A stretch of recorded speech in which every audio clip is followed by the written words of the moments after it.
کل ہم نے عدل و انصاف کے حوالے سے ایک روایت پڑھی تھی کہ جو فیصلہ کرنے والا ہے اس کے حوالے سے کہ وہ کتنے نازک مقام پر کھڑا ہے۔ آپ جانتے ہیں کہ ان معاملات میں کوئی بھی معذرت خواہانہ رویہ وہ قابل قبول نہیں ہے۔ ایک شخص کو پتہ ہے کہ یہ ذمہ داری ہے تو وہ اس ذمہ داری کو تب قبول کرے جب وہ اسے ادا کرنے کی صلاحیت رکھتا ہے۔ اب اگر وہ اسے ادا کرنے کی صلاحیت رکھتا ہے تو پھر تو فبیہا، پھر وہ اپنے معاملات کو جس طرح سے قرآن کریم میں ہم یہ بات جانتے ہیں، سورہ یوسف میں حضرت یوسف علیہ السلام نے بادشاہ سے کہا کہ مجھے ان کا خزانوں پر نگران مقرر کر دے، میں حفیظ بھی ہوں اور میں علیم بھی ہوں، میں ان کی حفاظت بھی کروں گا اور میں ان کو جانتا بھی ہوں۔ اب اس حوالے سے ذمہ داری ہے، جو شخص فیصلہ کر رہا ہے اس کی پوری ذمہ داری یہ عائد ہوتی ہے کہ وہ دونوں طرفوں میں، جس طرح رسول اللہ صلی اللہ علیہ وسلم نے فرمایا، اس حدیث کا مفہوم یہ بنتا ہے کہ ہم ایک شخص کی رائے سن کر اپنی کوئی نہ کوئی رائے قائم کر لیتے ہیں، دوسرے شخص کی بات نہیں سنتے جب تک دونوں طرفوں کی بات نہ سنی جائے، تحقیق نہ کی جائے، اس وقت تک کوئی فیصلہ نہ کیا جائے۔ اب جب ہم بات کرتے ہیں کہ ہمارا دین جو ہے دین فطرت ہے، تو رسول اللہ صلی اللہ علیہ وسلم نے ہر اعتبار سے مثلا کچھ باتیں ہوتی ہیں ہم ایک بات لے لیں گے تو بات نہیں سمجھ سکیں گے، میں اس کو تھوڑی سی بات لمبی ہو جائے گی، اس کو سمجھانے کے لیے آپ کو ایک مثال دیتا ہوں، ایک واقعہ سنا دیتا ہوں۔ ہمارے پروفیسر صاحب ہیں، وہ فرماتے ہیں کہ میں جب جمعہ پڑھنے کے لیے اپنے سپروائزر سے میں نے اجازت مانگی تو وہ غیر مسلم تھا، تو میرا سپروائزر مجھ سے کہنے لگا کہ اگر تم نماز نہیں پڑھو گے تو تمہارا جو خدا ہے، تمہارا جو اللہ ہے، وہ تمہیں سزا دے گا، اس کی ناراض ہو جائے گا تم سے۔ تو پروفیسر صاحب کہنے لگے اگر یہ بات ہے تو پھر ہمیں اس بات کو دیکھنے کے لیے، جاننے کے لیے ہمیں وہ ساری باتیں دیکھنی پڑیں گی، ساری باتوں پر بحث کرنی پڑے گی کہ کن باتوں سے وہ ناراض ہوتا ہے، کن باتوں سے وہ خوش ہوتا ہے، اور جن باتوں سے ناراض ہوتا ہے وہ کس کس نوعیت کی ہیں، جن باتوں سے خوش ہوتا ہے وہ کس کس نوعیت کی ہیں۔ اب میں اگر نماز نہیں پڑھوں گا تو آپ نے سوال کیا کہ میرا اللہ مجھے معاف کر دے گا، ناراض ہوگا مجھ سے کہ نہیں ہوگا؟ تو فرمانے لگے یہ تو معاملہ ہے میرا اور میرے رب کا، اگر وہ چاہے گا تو اس بارے میں مجھے معاف فرما دے گا، لیکن اگر میں آپ کے ساتھ زیادتی کروں گا، اگر وہ میرا آپ کا معاملہ ہوگا نا، اگر میں آپ کے ساتھ زیادتی کروں گا تو پھر وہ مجھے معاف نہیں کرے گا، یعنی اگر میں اس کا حق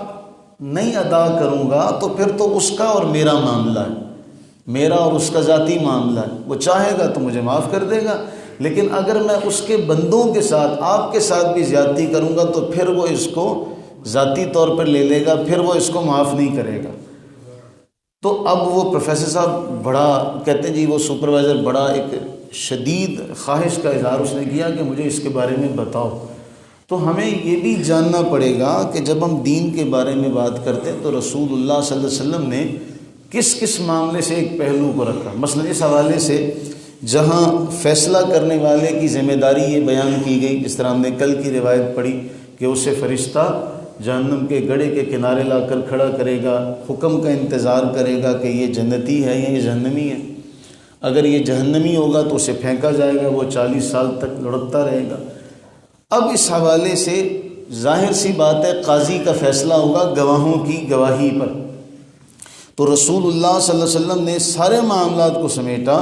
حدیث پاک میں آتا ہے کہ رسول اللہ صلی اللہ علیہ وسلم نے ارشاد فرمایا میں تم لوگوں کو سب سے کبیرہ گناہ اس کے بارے میں نہ بتاؤں، سب سے بڑے گناہ کے بارے میں نہ بتاؤں؟ صحابہ کرام علیہم رضوان نے عرض کی بلا یا رسول اللہ صلی اللہ علیہ وسلم، بتائیے۔ آپ نے فرمایا الاشراک باللہ، اللہ کے ساتھ کسی کو شریک ٹھہرانا، ماں باپ کی نافرمانی کرنا۔ اس کے بعد راوی بیان کرتے ہیں کہ آپ ٹیک لگائے ہوئے تھے، جب آپ نے یہ بات بیان کی نا تو آپ ٹیک لگائے ہوئے تھے، آپ آگے ہو گئے، اٹھ بیٹھے اور فرمایا جھوٹی گواہی دینا، جھوٹی گواہی دینا۔ راوی کہتے رسول اللہ صلی اللہ علیہ وسلم بار بار یہ بات دہراتے رہے، قول الزور، قول الزور، قول الزور، جھوٹی گواہی، جھوٹی گواہی، جھوٹی گواہی۔ کہتے ہیں ہم یہ کہنے لگے کہ کاش آپ اب رک جائیں، یعنی اس قدر آپ نے کہا، اتنی بار آپ نے کہا کہ ہم یہ تمنا کرنے لگ پڑے کہ بس اب کاش رسول اللہ صلی اللہ علیہ وسلم رک جائیں۔ تو معلوم یہ ہوا کہ یہاں بھی رسول اللہ علیہ السلام نے فرمایا کہ اتنا بڑا گناہ ہے کہ بار بار اسے بیان کیا گیا کہ جھوٹی گواہی، جھوٹی گواہی، جھوٹی گواہی۔ اب اس کے بعد ایک بڑی اہم بات جسے ائمہ محدثین نے ذکر کیا کہ جب قاضی اپنی اعتبار سے اذا حکم الحاکم فاجتہد فاصاب فلہ اجران، کہ اب اگر قاضی اور حاکم تحقیق کرنے کے بعد، خوب اجتہاد کرنے کے بعد کوئی فیصلہ کرے گا، اب اگر وہ صحیح فیصلہ ہو گیا تو اس کو 2 اجر ملیں گے، اور اگر اس نے وہ صحیح فیصلہ نہ کیا، اپنے طور سے اس نے پوری تحقیق کی، تب بھی فرمایا اسے اس کا اجر ضرور ملے گا۔ تو معاملہ یہ ہوا کہ انسان جب حاکم بنا تو وہ پوری تحقیق کے ساتھ فیصلہ کرے، اس کو اجر بہرحال ملے گا۔ لیکن اگر معاملہ ایسا ہوا جس طرح ہمارے ہاں ہوتا ہے، کیا ہوتا ہے کہ ہم بے جا اپنی قوم کی حمایت کرتے، بے جا اپنی قوم کی حمایت کرتے۔ جس طرح کہ ایک بار ایسا ہوا کہ ایک شخص نے، حدیث پاک میں آتا ہے، ایک شخص نے آٹے کی بوری چرائی، منافق تھا، اس نے آٹے کی بوری چرائی اور چرا کر اس نے کسی یہودی کے ہاں رکھوا دی۔ اب جب یہودی کے ہاں بوری رکھوا دی تو صبح شور مچ گیا۔ اچھا قدرتاً ایسا ہو گیا کہ آٹے کی بوری میں سوراخ تھا، اب وہ آٹا جو تھا وہ گرتے گرتے نظر آ رہا تھا کہ وہ یہودی کے مکان تک پہنچا ہوا ہے۔ اب جب بات صبح کھل گئی تو وہ شخص کہنے لگا کہ میرے پاس تو فلاں بندہ رکھوا کے گیا تھا، میں تو نہیں گیا کہیں بھی۔ اب وہ جس نے بوری چرائی تھی اس کا پورا قبیلہ آ گیا کہ یا رسول اللہ صلی اللہ علیہ وسلم آپ لحاظ کریں ہمارا، ہم سارے مسلمان ہیں، وہ تو یہودی ہیں۔ اب قرآن کریم نے وہاں آیات بینات نازل فرمائیں کہ اے محبوب صلی اللہ علیہ وسلم اب ایسا معاملہ ہے کہ آپ اس میں دیکھیں کہ یہ اگرچہ منافق ہے، بظاہر کلمہ گو ہے، لیکن چور یہی ہے۔ تو وہاں قرآن نے مسلمانوں کو فرمایا کہ تم بے جا کسی کی حمایت نہ کرو۔ حدیث پاک میں فرمایا گیا کہ اس آدمی کی مثال جو صرف برادری ازم کی بنیاد پر، جو صرف اپنی قوم کے حوالے سے رشتہ داری کی بنیاد پر کہ یہ ہمارا رشتہ دار ہے، ہمارا اپنا ہے، اگر اس معاملے میں اس بنا پر وہ ناجائز اس کی حمایت کرتا ہے تو فرمایا اس کی مثال ایسے ہے جیسے اونٹ کنویں میں گر جائے۔ اب اونٹ کنویں میں گر جائے اور فرمایا پھر اس کی دم پکڑ کر اسے نکالا جائے،